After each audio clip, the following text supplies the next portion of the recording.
생명의 말씀 읽고 순종해 주를 예배합니다. 오늘은 여호수아입니다. 여호수아의 핵심은 네 가지입니다. 따라합시다. 건너라, 취하라, 나누라, 섬기라. 요단강을 건너고 가나안 땅을 취하고 취한 가나안 땅을 나누고 여호와만을 섬기라. 이것이 여호수아의 주제입니다. 그래서 여호수아를 정리 요약할 때는 네 가지 명령형으로 요약이 됩니다. 건너고 취하고 나누고 섬기는 것. 이것이 여호수아의 주제가 되는 것입니다. 우리는 지난 시간에 1절부터 4절까지 내용을 살펴보았고 오늘은 1장 5절서부터 19절까지 내용을 살펴보도록 하겠습니다. 18절이네요. 네, 죄송합니다. 우리 5절부터 9절까지 다 같이 한 목소리로 읽는 것이 아니라 나눠서 읽도록 하겠습니다. 먼저 1절 읽어주세요. 시작. 너를 능히 대적할 자가 없으리니 내가 모세와 함께 있었던 것 같이 너와 함께 있을 것임이니라.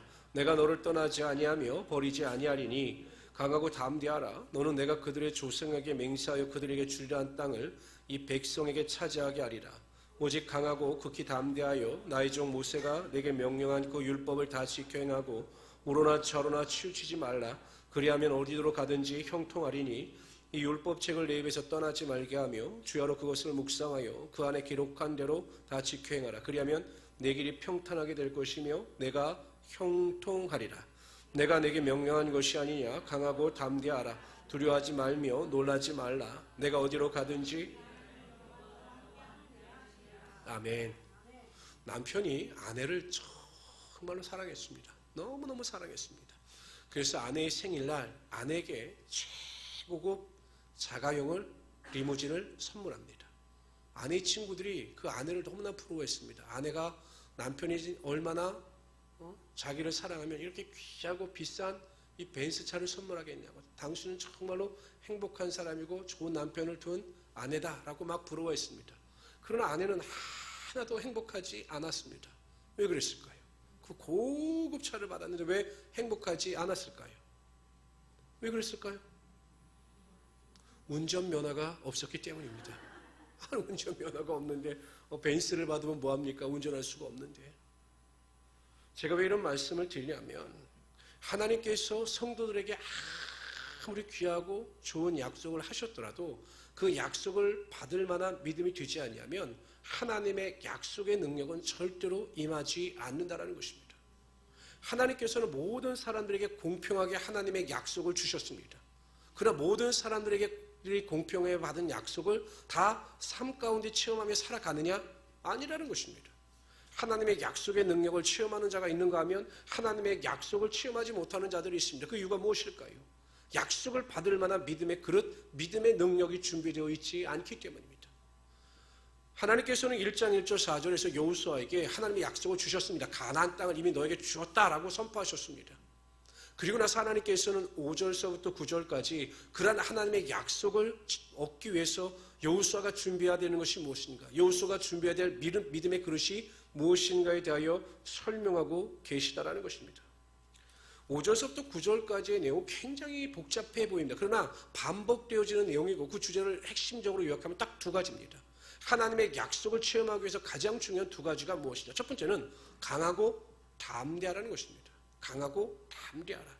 여러분 여호수아는 두려웠죠. 모세의 능력에 비하면 자신의 능력은 너무나 보잘것 없었기 때문에 과연 이스라엘 백성들을 잘 인도해낼 수 있을까? 전쟁에서 승리할 수 있을까? 두려웠습니다. 자신의 능력의 한계를 본인이 잘 알고 있었기 때문에 하나님께서는 그 마음을 아신 겁니다. 그래서 두려워하지 말라. 강하고 담대하라. 이렇게 명령하셨습니다. 그러나 여러분 하나님께서 아무 대책도 없이 강하고 담대하라 이렇게 말씀하시는 무책임한 하나님이 아니십니다. 하나님은 열심히 해봐. 잘 될 거야. 열심히 노력해봐. 승리할 거야. 라고 방관하시는 분이 아니시다라는 것입니다. 하나님께서는 우리에게 명령하시면 그 명령에 합당한 열매가 나타날 수 있도록 항상 우리를 도우시는 하나님이 되시는 것입니다. 여호수아에게도 강하고 담대해야 돼. 라고 말씀하시면서 팔짱을 끼고 지켜보시는 하나님이 아니시라 어떻게 강하고 담대할 수 있는가에 대해서 알려주셨습니다. 그것이 무엇입니까? 내가 너와 함께 할 것이니 강하고 담대하라, 이렇게 명령하고 계시는 것입니다. 여러분, 다윗이 골리앗과 전쟁하고 골리앗과 싸움을 할 때 다윗이 가지고 있는 유일한 무기는 하나님께서 나와 함께 하신다라고 하는 믿음이었습니다. 골리앗을 향해서 이렇게 이야기합니다. 너는 칼과 단창으로 내게 나오니와 나는 내가 모욕하는 이스라엘의 하나님 곧 여호와 하나님의 이름으로 내게 간다라고 선포하면서 하나님께서 나와 함께 하심을 믿고 나갈 때 골리앗을 물리치는 하나님의 능력이 나타나게 하여 주셨던 것입니다. 제가 전주에서 사역하고 있을 때 갑자기 대학교 동창이 내려오더니 다짜고짜 저를 이끌고 저 덕유산에 무주 리토트가 있는데 스키를 찾아가자고 그러는 거예요. 전 스키를 한 번도 탄 적이 없습니다. 근데 자신이 가르쳐 줄 테니까 그냥 무지막지하게 저를 막 끌고 가는 겁니다. 그래서 끌려갔어요. 가서 뭐 스키를 자세하게 가르치는 거 주는 것 같다니요. 넘어질 때 이렇게 넘어지고 왼쪽으로 넘어지고 걸을 때는 옆으로 가고 됐지? 올라가자 하고 리프트를 끌고 올라가는 거예요. 리프트를 타고 올라갔는데 위에서 보니까 야, 이게 밑에서 보는 거하고 위에서 보는 거하고 전혀 다르더라고요. 완전 이건 낭떠러집니다. 초짜 코스인데 내가 안 내려가겠라고 했더니 자기만 의지하라는 겁니다. 자기만 의지하면 스키 어렵지 않다라는 겁니다. 그래서 어떻게 타고 내려가냐 했더니 A자만 그리고 자신만을 바라보면서 내려오라는 거예요. 내 눈만 바라봐 이러면 내려오라는 거예요. 그래서 어떻게 합니까? 올라갔으니까. 그래서 잘 타니까 이제 그 친구만 의지한 거죠.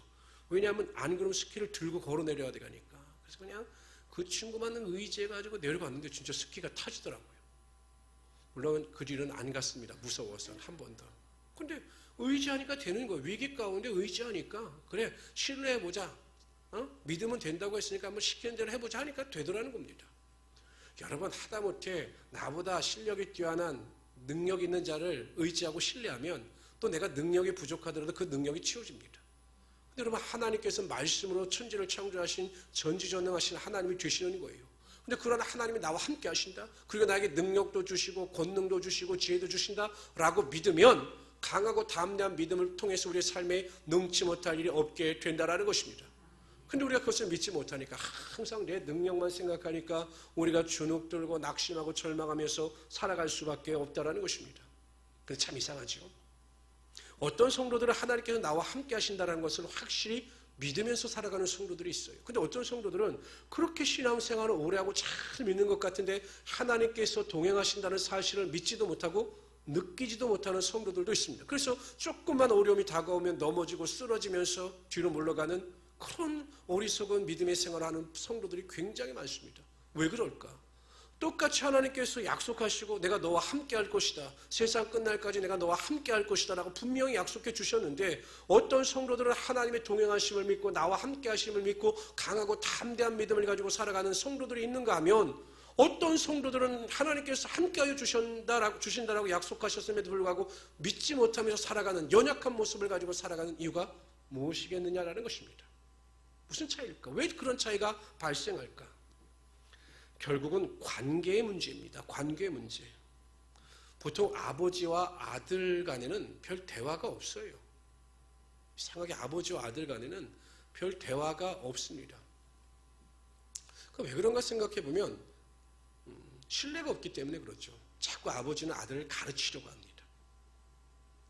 왜냐하면 이제 자꾸 라떼로 해가지고 나는 이렇게 했기 때문에 넌 이렇게 해야 된다. 세상이 얼마나 힘든데 너 그렇게 해서는 세상을 이기지 못. 자꾸 잔소리하죠. 아들의 입장에서 보면 본인도 알고 있는데 되지 않으니까 자꾸 잔소리를 들리고 그래서 갈등이 발생하는 것입니다. 그래서 아들 또한 아버지를 신뢰하지 않아요. 그래서 아들과 아들의 관계가 서먹서먹한 것입니다. 그런데 대화가 많은 부자들은 다르더라고요. 아들과 아버지가 끊임없이 대화하고 교류하고 또한 신뢰하는 이 부자 관계를 가진 이분들은 굉장히 신뢰가 깊음으로 갈등이 없어요. 그리고 항상 아들은 아버지하고 대화를 나누면서 아버지를 신뢰합니다. 그리고 물어요. 아버지 어떻게 하면 좋을 것 같습니까? 라고 묻습니다. 아버지를 신뢰하는 거죠. 그리고 아들은 항상 아버지를 믿습니다. 내가 어려울 때마다 우리 아버지는 나를 도운다라고 하는 그 믿음이 있습니다. 이것이 관계의 회복을 통해서 신뢰의 관계가 쌓여지게 되는 것이고 그리고 결국 그러한 대화와 신뢰의 관계를 통해서 서로 간에 돈독한 믿음을 가지고 살아갈 수 있게 된다는 것입니다. 그래서 이러한 아들들, 아버지와의 대화가 많은 아들들이 사회 적응력도 높고 사회관계도 잘한다라고 하는 통계도 있습니다. 결국 하나님과의 관계도 우리가 어떠한 믿음의 태도를 가지고 살아가느냐, 그래서 하나님과 어떻게 소통하느냐에 달려있는 것입니다. 하나님은 거룩하신 분이시고 하나님은 영에 속한 분이시기 때문에 육에 속한 자와는 소통이 되지 않는 거죠. 그렇지 않습니까? 육신에 속해서 하나님의 영적인 일에 전혀 관심이 없고 세상의 것을 쫓아 살아가는 성도들과는 하나님께서는 소통할 수가 없는 것이에요. 하나님과 소통할 수 없으니 하나님께서 나와 함께 하신다라고 하는 믿음을 가질 수도 없는 것이고 그러한 능력을 체험할 수도 없는 것입니다. 그럼 매일 성령 충만을 사모하고 믿음 안에서 살아가는 성도들은 영적으로 깨어있기 때문에 하나님과 소통하고 하나님의 소통함을 통해서 하나님께서 나와 함께 하신다라고 하는 확신을 가지고 살아갈 수 있게 된다는 것입니다. 아니, 하나님은 항상 우리 함께 해주시고 우리가 느끼지 못할 뿐입니다. 우리가 믿음의 눈을 들어서 그것을 보지 못하기 때문입니다. 그 엘리사의 사환같이 도단성에 그 아람 군대가 둘러싸고 있을 때 그냥 육신의 눈으로 보니까 불안과 두려움 뿐이지만 영의 눈이 띄어서 보니 불말과 불병거가 그 도단성을 둘러싸고 엘리사를 보호하고 있는 것을 보는 것처럼 항상 우리는 영적인 눈으로 세상을 바라보고 영적인 눈으로 믿음 생활을 영해 나갈 수 있어야 한다는 것입니다. 그럴 때 하나님께서 우리 함께 하심을 믿게 되는 것이고 모든 부정적인 말과 악한 말이 떠나가게 되며 믿음의 말을 가지고 선한 말을 선포하고 믿음 안에서 승리할 수 있게 된다는 것입니다. 저는 우리 모든 성도님들이 하나님께서 나와 함께 하신다, 항상 나를 도우신다, 나를 이끄신다, 승리케 하신다, 이러한 믿음을 가지고 승리하며 살아갈 수 있는 우리 성도들이 되시기를 주님의 이름으로 축원합니다. 두 번째, 하나님의 약속의 말씀을 성취됨의 능력을 체험하기 위해서는 말씀의 사람이 되라고 말씀하셔요. 우리 8절 다 같이 읽어봅시다. 시작. 이 율법책을 네 입에서 떠나지 말게 하며 주야로 그것을 묵상하여 그 안에 기록한 대로 다 지켜 행하라. 그리하면 내 길이 평탄하게 될 것이며 내가 형통하리라. 이 율법책을 네 입에서 떠나지 말게 하라 라고 말씀하셨습니다. 떠나지 말게 하라. 항상 하나님의 말씀을 가까이 하라는 것입니다. 내 기억과 생각에서 영원히 지워지지 않도록 계속 읽으라는 것입니다. 하나님의 말씀을 가까이 하라는 거죠. 그러니까 우리가 하나님의 말씀을 가까이 하기 위해서는 하나님의 말씀을 먼저 읽어야 합니다. 그리고 하나님의 말씀을 들어야 합니다. 하나님의 말씀을 읽고 하나님의 말씀 설교를 들어야 합니다. 저도 다른 목사님들의 설교를 많이 듣습니다. 제 설교도 수정하기 위해서는 듣지만 많은 목사님들의 설교를 들어요. 왜냐하면 많은 목사님들의 설교를 제가 들으면 저도 은혜도 받고 또 제가 생각하는 성경의 해석과 또 목사님들의 성경의 해석이 다를 때 또 공부를 통해서 수정할 수 있고 은혜를 받을 수 있기 때문에 저도 많은 목사님들의 설교를 계속 듣습니다. 운동할 때도 듣고 계속 듣습니다. 그러니까 우리가 하나님의 말씀을 가까이 하기 위해서는 읽어야 됩니다. 통독돼야 합니다. 유튜브에 보면 여러분 통독 프로그램이 좋은 게 너무 많아요. 그래서 우리 하나님의 말씀을 가까이 할 때 우리의 삶 속에서 말씀의 향기가 흘러 넘칠 수 있게 되는 것입니다. 두 번째, 하나님의 말씀을 가까이 하기 위해서는 묵상해야 합니다. 묵상, 메디테이션. 묵상이라고 하는 것이 보통 명상 종교에서는 이 메디테이션이라고 하는 영어를 비운다라고 하는 의미예요. 근데 기독교에서는 영어 성경 메디테이션을 치우는 거죠. 묵상이란 무엇이냐? 하나님의 말씀으로 나를 치우는 것입니다. 내 죄를 고백하고 회개하여 나를 비운 다음 하나님의 말씀으로 나를 치우는 것이 묵상, 메디테이션입니다. 그래서 우리 교회에서 계속 매일마다 큐티를 강조하는 이유가 여기에 있는 것입니다. 여러분 어떻습니까? 고기들 좋아하십니까? 육식 좋아하세요? 육식 좋아하세요? 왜 오늘 굉장히 기분이 나쁘십니까? 육식 좋아하세요? 육식? 고기는 씹어야 맛이에요. 어떤 분이 그 말씀 하시더라고요. 이게 이가 안 좋으셔가지고 틀리라셨는데 임플란트를 싹 하시고 나니까 음식 맛을 아시겠다는 거예요. 음식 맛. 그러니까 음식을 씹으면 맛을 느낄 수가 있게 된다는 거죠. 그런데 여러분 하나님의 말씀도 맛이 있다는 거예요. 성경에 보면 하나님의 말씀에도 맛이 있다. 이렇게 시편 기자는 이야기합니다. 다 같이 한번 제가 이건 하지 않았네. 제가 읽어드리겠습니다. 여호와를 경외하는 도는 정결하여 영혼까지 이르고 여호와의 규례는 확실하여 다 의로우니 여호와의 규례 하나님의 말씀은 다 의로우니 금 곧 많은 정금보다 더 사모할 것이며 꿀과 송이꿀보다 더 달도다. 하나님의 말씀이 꿀송이보다 더 단 것을 체험하십니까?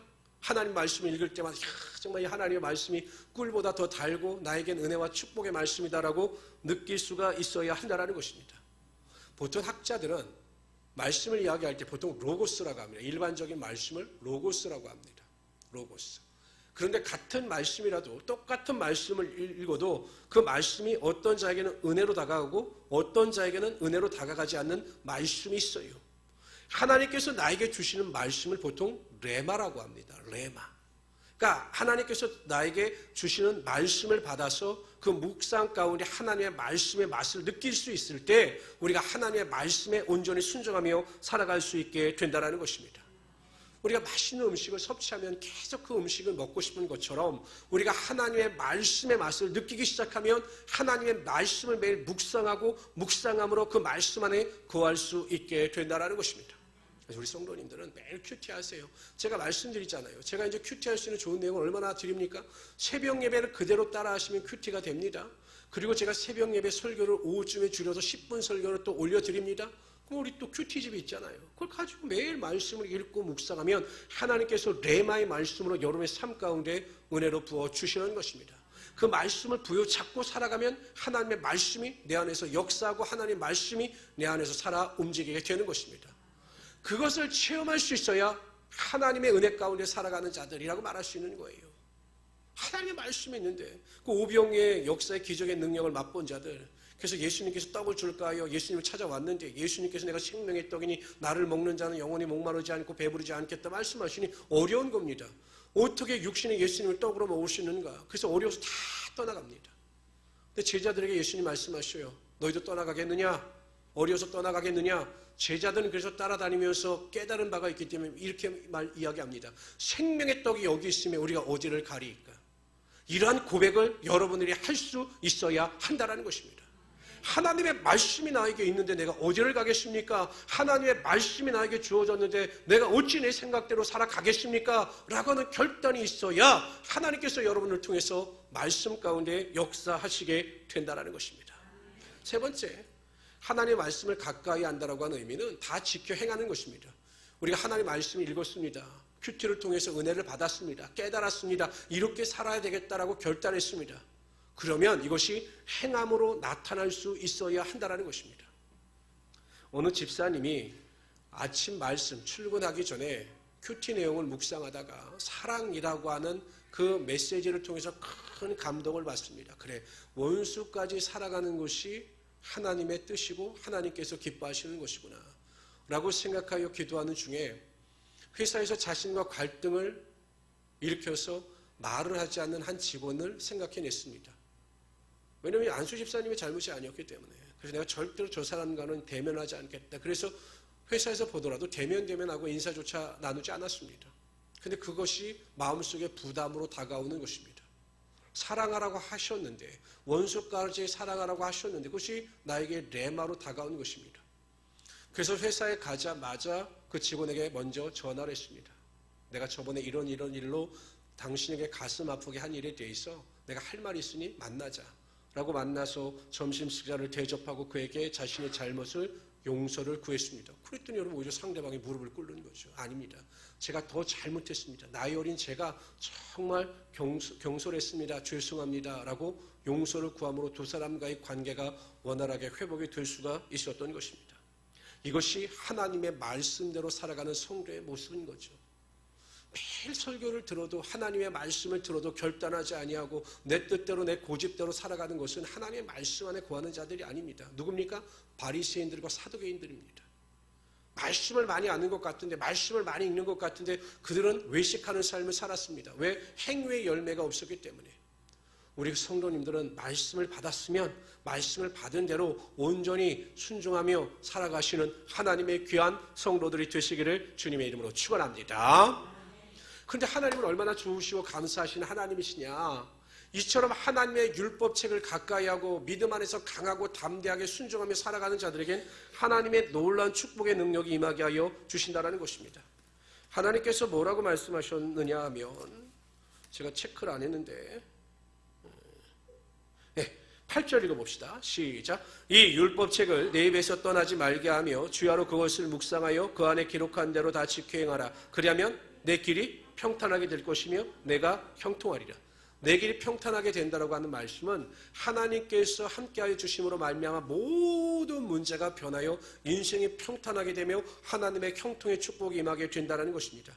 하나님의 말씀대로 살고 하나님의 말씀에 순종하면 하나님께서 우리 인생을 책임져 주시는 것이에요. 신기하죠? 문제를 위해서 기도하지 않았는데 다른 일로 하나님의 말씀에 순종하니 하나님께서 문제가 변하는 축복이 임하게 하여 주시더라는 것입니다. 그래서 우리 성도님들은 항상 하나님의 말씀대로 가까이하고 묵상하고 또한 그 말씀에 순종하심으로 하나님의 큰 축복을 받으시는 우리 성도들이 되시기를 주님의 이름으로 축원합니다. 우리 10절부터 11절까지 읽도록 하죠. 우리 다 같이 한 목소리 읽겠습니다. 시작. 이에 여호수아가 그 백성의 관리들에게 명령하여 이르되 진중에 두루 다니며 그 백성에게 명령하여 이르기를 양식을 준비하라. 사흘 안에 너희가 이 요단을 건너 너희 하나님 여호와께서 너에게 주사 차지하게 하시는 땅을 차지하기 위하여 들어갈 것임이니라 하라. 양식. 아직 만나는 내리고 있었어요. 만나는 내리고 있었거든요. 그런데 왜 하나님께서 여호수아를 통해서 양식을 준비하라고 하셨을까? 그 이유는 간단합니다. 전쟁 중에는 만나를 거둬들일 시간이 없기 때문에요. 전쟁을 어떻게 만나를 거둬들이겠습니까? 그래서 비상행 양식을 준비하라 이렇게 말씀하고 있는 것입니다. 하나님의 능력을 맛보기 위해서는 우리의 노력도 우리의 수고도 필요할 때가 있는 것입니다. 여러분 농사를 짓는데 믿음이 좋은 장로님이 논에다가 벼를 심어놓고 기도만 합니다. 하나님 제가 논에 벼를 심었으니까 가을에 크게 추수가 잘 되게 하여 주셔서 풍성하게 곡식을 얻을 줄 믿습니다라고 기도하고 그냥 방치해 두었습니다. 곡식을 많이 얻었을까요? 그 농사에 실패했을까요? 잘 생각하고 대답하세요. 농사에 성공했을까요? 실패했을까요? 성공했습니다. 당황하지 않으세요? 성공할 수도 있겠지만 그럴 확률은 1%도 되지 않습니다. 하나님께서는 우리가 믿음으로 기도하는 것도 기뻐 받으시지만 우리가 해야 할 일도 해야 할 것에 대해서 말씀하고 있는 것입니다. 잠언서 6장 6절 8절에 보면 이런 말씀이 있습니다. 게으른 자여 개미에게로 가서 그 하는 것을 보고 지혜를 얻으라. 개미는 두령도 없고 간역자도 없고 주권자도 없으되 먹을 것을 여름 동안에 예비하여 추수 때에 양식을 모으느니라. 개미에 가서 부지런하게 일하는 그 부지런함을 배우라는 것입니다. 기독교의 기본적인 정신은 아담에게 주어진 형벌은 땀을 흘려야 수고해야 곡식을 얻을 수가 있게 되는 거죠. 항상 수고와 부지런함을 쫓아 자신의 일에 대해서 최선을 다해야 한다는 것입니다. 기도하면서. 골로새서 3장 23절에 보면 다 같이 읽어봅시다. 시작. 무슨 일을 하든지 다 마음을 다하여 주께 하듯 하고 사람에게 하듯 하지 말라. 사람이 보든 보진 않든 항상 예수 믿는 성도들은 자신이 처한 곳에서 최선을 다해서 일을 해야 한다는 것입니다. 내가 직장생활을 하면 그 직장생활을 하는 모든 일이 주께 하듯 최선을 다해서 하는 것입니다. 뭐 사장이 보든 누가 보든 상관없이 하나님께서 나에게 주신 사명행장의 길인 것을 알고 그것을 최선을 다하며 할 수 있어야 한다는 것입니다. 인간관계도 그렇고 모든 것도 다 최선을 다하여 살 때 하나님께서 그 최선을 통해서 하나님의 선이 나타나게 하여 주신다는 것입니다. 그래서 꼭 기억하세요. 무슨 일을 하든지 우리 성도들은 항상 죽게 하듯 할 수 있는 하나님의 귀한 성도로 되시기를 주님의 이름으로 축원합니다. 대강이라고 하는 말은 성경적이지 않는 거예요. 어디 가서 일을 할 때 대강한다. 대강. 나는 일을 대강합니다. 이거는 하나님께서 기뻐하시지 않는 거예요. 무슨 일을 하든지 간에 하나님께서 맡겨주신 대로 최선을 다해야 한다는 것입니다. 특히 여러분 주님의 일에 대해서는 대강이 없어요. 우리가 주님의 일을 할 때는요. 만나실이든 성가대든 찬양팀이든 최선을 다해야 하는 것입니다. 최선. 연습도 최선을 다해야 하는 것입니다.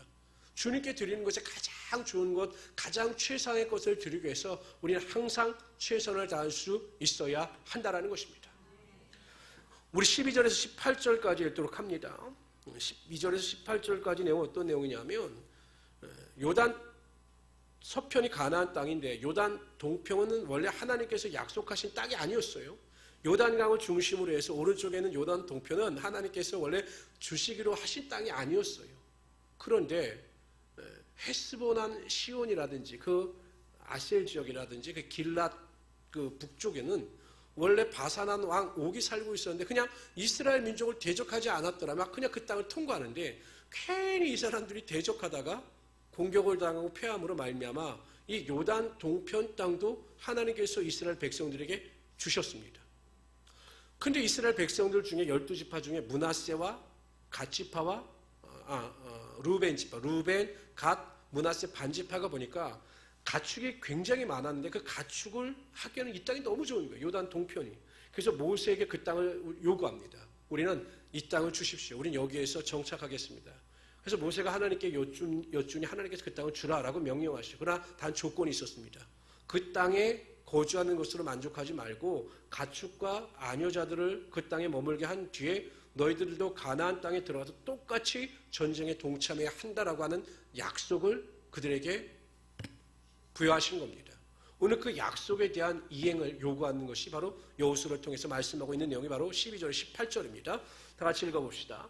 여호수아가 또 루벤 지파와 갓 지파와 므낫세 반 지파에게 말하여 이르되 여호와의 종 모세가 너에게 명령하여 이르기를 너희 하나님 여호와께서 너에게 안식을 주시며 이 땅을 너에게 주시라 하였나이다. 너희는 그 말을 기억하라. 그렇죠? 너희는 그 말을 기억하라. 옛적에 그 말을 기억하라. 너희의 처자와 가축은 모세가 너에게 준 요단 이쪽에 땅에 머무르려니와 너희 모든 용사들은 무장하고 너희 형제보다 앞서 건너가서 그들을 돕되 요단강을 건너가서 가나안 땅을 공격할 때 그들을 도우라는 것입니다. 시작. 여호와께서 너희를 안식하게 하신 것 같이 너희의 형제도 안식하여 그들도 너희 하나님 여호와께서 주시는 그 땅을 차지하기까지 하라. 그리고 너희는 너희 소유지 곧 여호와의 종 모세가 너에게 준 요단 이쪽 해돋는 곳으로 돌아와서 그것을 차지할 것이니라. 요단 이쪽은 요단 동편입니다. 그쪽으로 돌아오라는 것입니다. 그들이 여호수아에게 대답하여 이르되 당신이 우리에게 명령하시는 것은 우리가 다 행할 것이요 당신이 우리를 보내시는 곳에는 우리가 가리이다. 우리는 범사에 모세에게 순종한 것 같이 당신에게 순종하려니와 오직 당신의 하나님 여호와께서 모세와 함께 계시던 것 같이 당신과 함께 계시기를 원하나이다. 18절 다 같이 봅시다. 시작. 누구든지 당신의 명령을 거역하며 당신의 말씀을 순종하지 아니하는 자는 죽음을 당하리니. 보통 사람이요 여러분 화장실 들어갈 때하고 화장실에서 나올 때하고 마음이 다르죠. 루벤이나 갓이나 므낫세 반지파 입장에서 보면 자신의 정착지가 안정적으로 제공이 되어져 있는데 만일 가나안 땅의 정복 정제에 동참했다가는 생명을 잃을 수도 있어요. 그러면 악한 자들 입장에서 보면 그때는 우리가 어쩔 수 없이 모세에 그렇게 약속을 했지만 우리는 이미 땅도 주어줬고 우리의 아녀자들도 다 있고 자식들도 있는데 내가 전쟁에 나갔다가 괜히 죽으면 우리 처자식은 누가 책임질 것이냐, 우리 못 간다, 이렇게 주장할 수도 있었을 것입니다. 그런데 그 두 지파 반은 아무 조건도 내세우지 않고 우리가 약속한 그대로 모세가 우리에게 명령한 그대로 준행하겠습니다. 우리가 앞장서 싸우겠습니다. 그리고 실질적으로 앞장서서 그들이 전쟁에 동참합니다. 대단하죠. 진실된 믿음을 가지고 자신들이 말한 대로 약속한 대로 그대로 행하고 있는 모습을 보게 되는 것입니다. 예수 믿는 사람들은 진실된 사람들이 되어야 하는 것입니다. 거짓은 마귀의 본성입니다. 마귀는요 거짓말을 제말하듯 한다고 하였습니다. 참 유창하게 아주 거짓말 같지 않게 거짓말을 함으로 말미암아 사람들을 속이는 거죠. 예수 믿는 사람들은 거짓말을 하지 말아야 합니다. 거짓말을 하면 안 되는 거예요. 이건 마귀의 본성이기 때문에 예수 믿는 성도들, 구원받은 성도들, 하나님의 자녀가 된 성도들은 절대로 거짓말을 할 수는 없는 것입니다. 물론 거짓말이 필요할 때도 있죠. 그렇죠? 뭐 아내가 파마를 이렇게 하고 왔는데 여보 나 이뻐? 근데 아니에요. 완전 파마가 아니에요. 이건 파마가 아니라 동네에서 막 대강 하고 온 것 같아요. 그럼 그때 어떻게 합니까? 여보 예뻐. 난 당신이 클레오파트라는 줄 알았어. 그렇게 어디서 파마를 예쁘게 했어. 이래야 되는데 하나님이 거짓말하지 말라고 그랬지. 그게 파마야 떡이야. 이런 이제 싸움이 되는 거죠. 이걸 제외해놓고는 우리가 하나님 앞에서 절대로 거짓말을 하지 말아야 되는 것입니다. 우리가 예수 믿는 사람들이 세상의 보증수표가 되어야 돼요. 예수 믿는 사람들은 거짓말을 하지 않는다. 예수 믿는 사람들은 정직한 사람들이다. 이렇게 인정을 받아야 하는데 그렇지 못한 것이 현실이죠. 그렇죠? 제가 이렇게 교회 일을 해보면 이 교회 일도 이렇게 업자들을 불러서 해보면 참 안타까울 때가 많아요. 물론 제가 말로 표현하지 못하지만 참 예수 믿는 분이 왜 저럴까? 왜 예수 믿는 분이 저렇게 할 수밖에 없을까 하는 아쉬움이 들 때도 많이 있습니다. 여러분 분명히 기억하시고 우리가 사람을 볼 필요는 없습니다. 우리 항상 참되고 정직하고 바르고 진실되게 살아가야 하며 그것이 하나님을 기쁘시게 하는 일이 될 수가 있는 것입니다. 목사님 그렇게 살면 손해가 되는데요. 물론 손해가 될 수 있죠. 그러나 하나님은 더 큰 것으로 채워주시는 것입니다. 더 큰 것으로 채워주시는 하나님이 되시는 것입니다. 소탐대실이라고 하는 말이 있어요. 소탐대실. 작은 것을 탐하다가 큰 것을 놓친다는 거죠. 큰 것. 하나님은 작은 것에 대해서 충성된 자에게 큰 것을 맡기시고 더 큰 축복이 반드시 임하게 하여 주시는 것입니다. 그런 믿음을 가지고 살아가시는 우리 성도들 되시기를 바랍니다. 그런데 여러분 제가 이 여호수아를 통해서 그들의 약속을 요청받고 이 두 지파 반에게 더 큰 은혜를 받은 것은 그들의 말이에요. 말. 그들이 여호수아에게 뭐라고 말하는가 하면 모세와 함께 하셨던 하나님이 당신과도 함께 하기를 원하고 모든 백성들이 당신의 말에 순종하기를 원합니다 라고 선포합니다. 여호수아는 하나님께 약속을 받았습니다. 내가 너와 함께 할 것이다. 강하고 담대하라고 하는 약속의 말씀을 받았습니다. 그러나 이 백성들을 통해서 그러한 위로의 말을 들을 때 이 여호수아가 얼마나 크게 여러분 고무가 되었고 얼마나 큰 용기를 얻었겠습니까? 하나님도 말씀하시지만 하나님께서 저들을 통해서 나에게 위로를 주시는구나. 저들도 나를 이제 지도자로 인정해 주는구나라고 하는 큰 위로와 담대함을 얻었을 것입니다. 사람의 말 한마디가 사람을 살리기도 하고 사람을 죽이기도 하는 것입니다. 성도들 중에도 사람을 살리는 말을 하는 분이 있으며 어떤 분은 사람을 죽이는 말을 하는 분들도 있습니다. 성도들은 결단하고 어찌하든지 상대방을 살리는 말을 해야 하는 것입니다. 가정에서도 서로 가족 간의 가족을 살리는 말을 해야 되는 것입니다. 칭찬과 격려를 아끼지 않는 말을 해야 되는 것입니다. 부정적인 말이 아니라 항상 긍정적인 말을 해주어야 하는 것입니다. 자녀들에게 항상 긍정의 메시지를 칭찬의 메시지를 아끼지 말아야 됩니다. 그렇다고 해서 무조건 칭찬이 아니라 무엇을 했기 때문에 참 잘했다라고 칭찬을 해주는 것은 정말로 필요합니다. 그런 자녀들이 자존감이 높아질 수가 있는 거죠. 남편도 마찬가지입니다. 여러분 생각해 보세요. 아니 가정에서 존경받지 못한 남편이 어디 세상에 나가서 존경을 받겠습니까? 오늘 집에 개가 있었습니다. 강아지가 예쁜 강아지가 있었어요. 근데 주인이 강아지 사랑하지 않았어요. 그래서 강아지 그러면 발길을 빵 차서 이 똥개야. 그래서 동네 사람들이 지나갈 때마다 그 개를 차는 거야. 이 똥개야 똥개야. 주인이 강아지를 무시하니까 동네 사람들도 강아지를 무시하더라는 것입니다. 아내가 남편을 무시하면 세상 사람들도 남편을 무시해요. 가정에서 존중받지 못하는 남편은 직장 가서도 사회에서 존중받지 못합니다. 그러나 아내가 남편을 존중하면 그 은혜를 통해서 남편이 세상에 나가서도 존중과 존경을 받을 수가 있게 되는 것입니다. 그래서 아내의 역할이 큰 것입니다. 남편도 마찬가지고요.